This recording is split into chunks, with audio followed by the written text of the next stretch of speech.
नमस्कार। आज का विषय है कि ध्यान करते हुए शरीर में आने वाले बदलाव या परेशानियां, समस्याएं क्यों आती हैं और इनका हल क्या है। असल में साधक ने ध्यान के बारे में बहुत कुछ सुना और पढ़ा होता है और हमेशा साधक का फोकस ध्यान के अंतिम परिणाम मतलब परम अवस्था को पाने में होता है। लेकिन बहुत से साधक ध्यान के अभ्यास में इन्हीं बदलावों के दौरान आने वाली परेशानियों को बिना समझे, घबराहट में या डर कर या उस बदलाव को कोई शारीरिक बीमारी समझकर बिना उसके कारण या उसका हल खोजे ध्यान छोड़ देते हैं। या बहुत से साधक उस पॉइंट पर पहुंचकर ध्यान से उठ जाते हैं। जैसे किसी साधक को अगर 20 मिनट बाद ऐसी कोई समस्या महसूस होती है तो ऐसे साधक अपने ध्यान के समय को ही घटाकर 20 मिनट कर देते हैं। आज आप इस पूरे वीडियो को ध्यान से देख लीजिए। ये मैं आपको अपने अनुभव से बता सकता हूँ कि अगर आप इन समस्याओं, परेशानियों के पीछे के मुख्य कारण व उनके हल को समझ लेंगे तो आप कभी भी इन समस्याओं की वजह से ध्यान नहीं छोड़ेंगे या आपके ध्यान की गति इन समस्याओं की वजह से तो नहीं रुकेगी।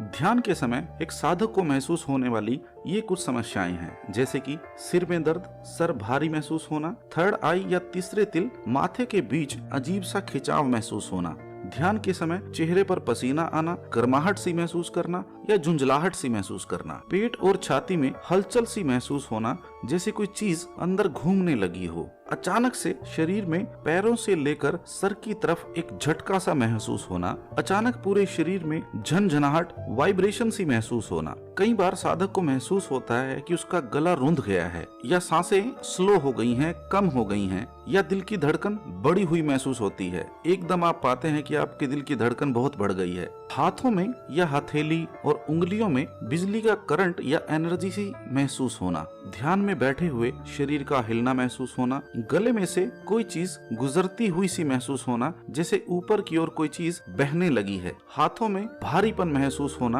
और गर्दन में अजीब सा अकड़ाहट महसूस होना जैसे आप अभी ध्यान से नहीं उठे तो आपको पैरालिसिस अटैक या लकवा मार जाएगा। ये वो एहसास हैं, समस्याएं हैं, परेशानी हैं जो एक साधक के जीवन में हमेशा आती हैं। इन सभी बदलावों का जो मुख्य कारण है वो है हमारी चेतना, एनर्जी, क्रिएटिव पावर, कॉन्शियसनेस। आप उसे किसी भी नाम से समझे। इसी शक्ति से हम बात कर पाते हैं, चलते फिरते हैं, दिन भर के सभी काम करते हैं। यही वो एनर्जी है, पावर है जो हमें दिन भर दौड़ाए रखती है। लेकिन जब हम ध्यान में बैठते हैं तो क्या होता है कि जो एनर्जी बोलने, चलने फिरने, काम करने में लग रही थी, सबसे पहले तो आसन में बैठते ही उस एनर्जी का खर्च होना रुक जाता है। अब आसन में बैठने के बाद साधक अपने ध्यान को सिर्फ तीसरे तिल पर टिकाने की सोचता है, साथ में सिमरन या मंत्र जप कर रहा है। लेकिन जब आपका ध्यान आंखों की ऊपर धीरे धीरे टिकने लगता है, जिसे आप ऐसे भी समझ सकते हैं कि ध्यान में जैसे जैसी आपकी एकाग्रता बढ़ती है तो आपकी चेतना शक्ति जो हमारे पूरे शरीर में फैली हुई है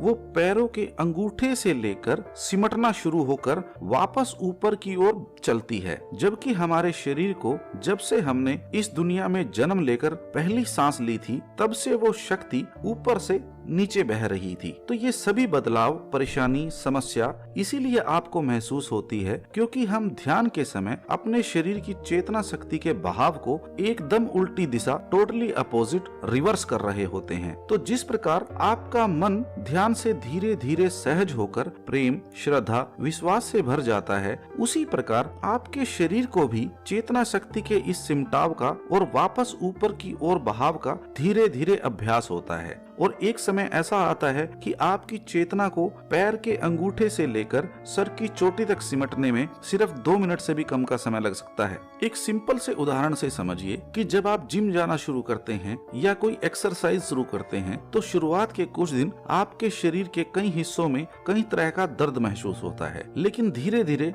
जब आप हर रोज एक्सरसाइज करते हैं या जिम जाते हैं तो आपका शरीर उन एक्सरसाइज के अनुसार ढल जाता है। तो इसी प्रकार ध्यान के दौरान भी आपका शरीर चेतना के सिमटाव, चेतना के उलट दिशा में बहाव के कारण हमें भी ऐसी सभी परेशानियां महसूस कराता है। लेकिन अगर आप इन परेशानियों को सोचकर इसी पॉइंट पर खड़े रहेंगे तो माफ कीजिएगा, ध्यान में आप आगे कभी नहीं बढ़ पाएंगे। आपके ध्यान की अवस्था वैसी ही बनी रहेगी जैसी अभी है। आइए अब इन सभी परेशानियों को 3 कैटेगरी में में डिवाइड कर लेते हैं, क्योंकि एक को समझने में आपका बहुत समय लग सकता है। तो पहले हम इन दो समस्याओं को समझ लेते हैं। सर में दर्द, भारीपन या माथे के बीच खिंचाव सा महसूस होना, चेहरे पर ध्यान के समय पसीना अधिक आना, वह झुंझलाहट सी महसूस होना, बेचैनी सी महसूस होना। असल में जब आप ध्यान में मंत्र जप सिमरन करते हैं तो आपका ध्यान शुरुआत में एकदम से नहीं लगता, लेकिन आप शुरू में अपनी तरफ से शारीरिक कोशिश या दबाव खुद ही बना देते हैं, जबकि आपको आपके शरीर के किसी भी हिस्से पर किसी भी तरह का कोई दबाव नहीं बनाना होता। अगर आपको ध्यान से उठने के बाद भी सर में यही दर्द, भारीपन या खिंचाव सा महसूस होता है तो आप समझ जाइए कि ये आपके द्वारा अधिक दबाव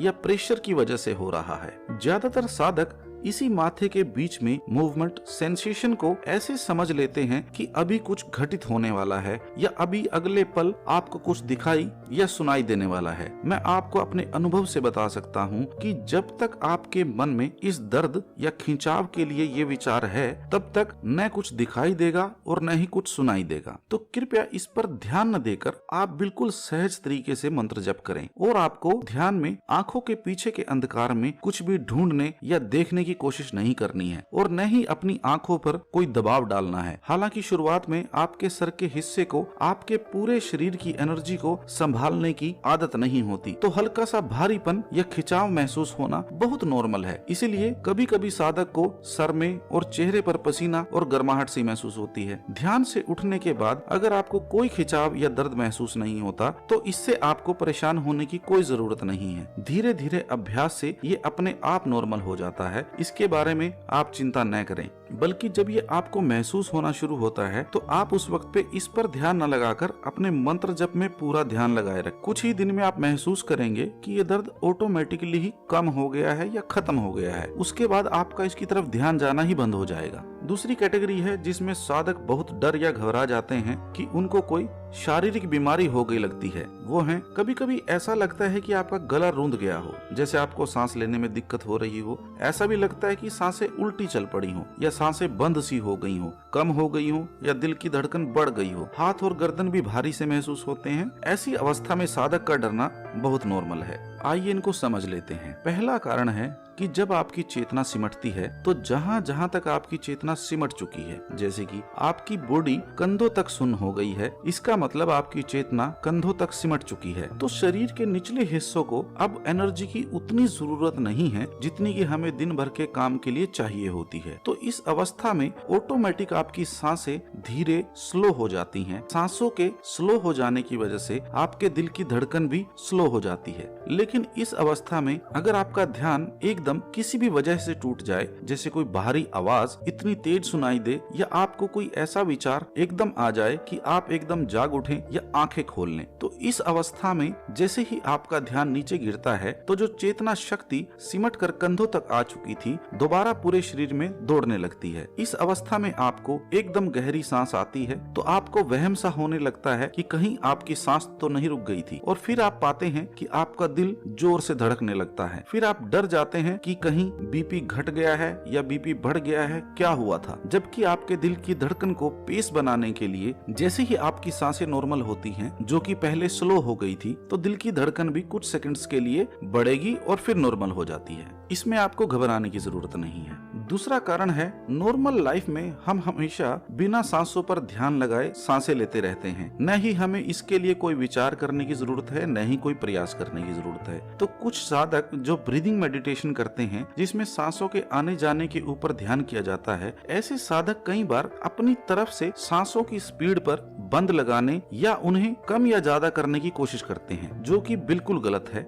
आपको अपने शरीर के किसी भी नर्वस सिस्टम के साथ कोई छेड़छाड़ नहीं करनी है। ये जो लोग पहले किया करते थे वो हमेशा अपने गुरु के व्यक्तिगत पर्सनल गाइडेंस में करते थे, तो आपको ये सब नहीं करना है। आपको गले के आसपास और सर के पिछले हिस्से में जो महसूस होता है, अकड़ाहट सी महसूस होती है या ऐसा महसूस होता है कि वहाँ से कुछ गुजर रहा है, ऊपर जा रहा है, तो जब आपकी चेतना सिमट कर कंधों से ऊपर चलती है तो आपके गले में से गुजरती है। इस अवस्था में शुरुआत में साधक का गला सूख जाता है और फिर गर्दन में अकड़ाहट सी महसूस होती है। जब चेतना शक्ति गले में से गुजरती है उस वक्त आपको शरीर के निचले हिस्सों में भारीपन सा महसूस होता है, लेकिन कोई दर्द या परेशानी उस वक्त नहीं होती। तो आप आप पहली बार अपने शरीर को एक पत्थर की तरह टिका हुआ सा महसूस करते हैं, जिसमें कोई सेंसेशन फीलिंग नहीं है। जब तक चेतना व ध्यान नीचे नहीं पहुंच जाता, आपको महसूस होता है कि आपका आपके शरीर पर कोई कंट्रोल नहीं है। ऐसे में डर लगना स्वाभाविक है। तीसरी और अंतिम कैटेगरी की समस्याएं जैसे कि पेट और छाती में हलचल सी महसूस होना, जैसे कोई चीज इधर उधर घूमने लगी हो, अचानक पूरे शरीर में झनझनाहट सी महसूस होना, अचानक से शरीर में पैरों से लेकर सर तक एक अजीब सा झटका महसूस होना। ये सभी फीलिंग्स, परेशानी, समस्याएं आपको जब फील होती हैं जब आपकी चेतना शक्ति सिमट कर ऊपर की ओर बहती है और शरीर के किसी भी हिस्से में जहाँ कोई ब्लॉकेज होती है वहीं पर चेतना शक्ति सीधे ऊपर न जाकर दाएं और बाएं तरफ फैलने लगती है। अब वो फोर्स पैरों से सिमट चुकी है और दूसरी तरफ आप ध्यान आज्ञा चक्र पर टिकाए हुए हैं। ध्यान की एकाग्रता से उस एनर्जी को और ऊपर सिमटने के लिए प्रेरित कर रहे हैं। इस अवस्था में अगर एनर्जी की फोर्स कम है तो आपके हाथों, पैरों, जांघों, कमर पर, पेट में, छाती में गर्माहट या कुछ घूमता हुआ या कुछ मूवमेंट सी फीलिंग होती है। लेकिन अगर आपके ध्यान की एकाग्रता अधिक है और एनर्जी की फोर्स ज्यादा है, आपको ऐसे झटके महसूस होते हैं कि आपके शरीर को झकझोर देते हैं, जिससे आपका ध्यान एकदम टूटता है, सांसें एकदम तेज महसूस होती हैं, उसी के अनुसार दिल की धड़कन बढ़ जाती है। ऐसी अवस्था में साधक डर जाता है तो ये इस तरह की वाइब्रेशंस भी आपको महसूस होती हैं। इनसे घबराने की जरूरत नहीं है। आपको शरीर में इस तरह की कोई भी हलचल महसूस हो, ये आपके ध्यान को नीचे ले आता है। आपको तुरंत इन सब चीजों की चिंता किए बगैर अपने ध्यान को आंखों के ऊपर, माथे के बीच में ले जाना है। जब तक आपकी बॉडी की सभी ब्लॉकेजेस क्लियर नहीं होंगी, आपको इस तरह के झटके, वाइब्रेशन और सेंसेशन सी महसूस होती रहेंगी। लेकिन अगर आप इसे किसी पॉइंट पर छोड़ देंगे तो ये सेंसेशन कभी भी क्लियर नहीं हो सकती। आप 20 साल भी इसी पॉइंट पर अटके रहेंगे, 20 साल आपको झटके ही महसूस होते रहेंगे। जैसे ही आप ऐसी किसी अवस्था में खुद को महसूस करें तो अपने गुरुजी या परमात्मा को याद करें और दोबारा से ध्यान को एकाग्र करें। कुछ दिनों में आप पाएंगे कि वो सेंसेशन जैसे बंद हो गई है। पूरे प्रेम, श्रद्धा व संपूर्ण विश्वास के साथ ध्यान करें। आप परमात्मा को याद कर रहे हैं, ऐसे में आपके साथ क्या गलत हो सकता है। आशा करता हूँ आज की जानकारी से आपको आपके ध्यान में कुछ फायदा मिलेगा। कुछ परेशानी फिर भी आए तो आपके कमेंट्स का स्वागत है। बहुत बहुत धन्यवाद।